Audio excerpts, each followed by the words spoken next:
တေပြီးသားလို့ထင်ထားတဲ့စစ်တဲ့တယောက်နန်းတော်ထဲပြန်ပေါ်လာတယ် တီဟော့သူရောက်သွားပြီးနောက်နန်းတော်ထဲမှာအရာအလုံးပြောင်းလဲသွားတယ်ပန်ထွာဘယင်မဟာနူးညံ့တဲ့မိန်းကလေးမဟုတ်တော့ဘူးသူမရဲ့မျက်ရည်တွေကိုဖုံးခွယ်ထားပြီးအေးဆက်တဲ့အုတ်ချုပ်သူတူဖြစ်လာခဲ့တယ်သူမပထမဆုံးလုပ်ခဲ့တာကနားရှိရဲ့နံညံများကိုဖန်တီးတာပဲနန်းတော်ထဲကလူတိုင်းသူမရဲ့မျက်စိသူမရဲ့နားဖြစ်လာတယ်တစ်ဖက်မှာတော့တီဟသူမသေးသေးဘူးတောနက်ထဲမှာဒိုင်ယာတွေနဲ့အသက်ရှင်နေတယ်သူသိတယ်ဒီလိုပဲပြန်သွားရင်သေမယ်ဆိုတာ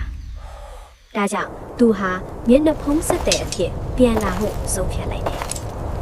နန်းတော်မှာလက်ဝိနဲ့ဓားတိုင်းတိုင်ခွဲကြီးကျင်းပနေတယ်ဒါဟာအမက်ကြီးရဲ့အစီအစဉ်ပဲနောက်ဆုံးအဆင့်မှာမျက်နှာဖုံးဆက်ထားရဲ့စစ်သည်တယောက်ပေါ်လာတယ်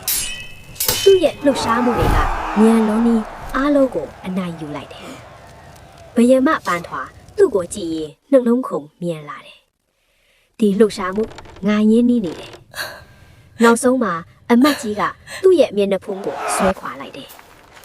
နန်းတော်တစ်ခုလုံးတိတ်ဆိတ်သွားတယ်အဲ့ဒီလူဟာတေပြီးသားလို့ထင်ထားတဲ့တီဟသူပဲဒါပေမဲ့သူ့မျက်လုံးတွေကအရင်လိုမဟုတ်တော့ဘူးတန်မလီလိုမာကြောနေတယ်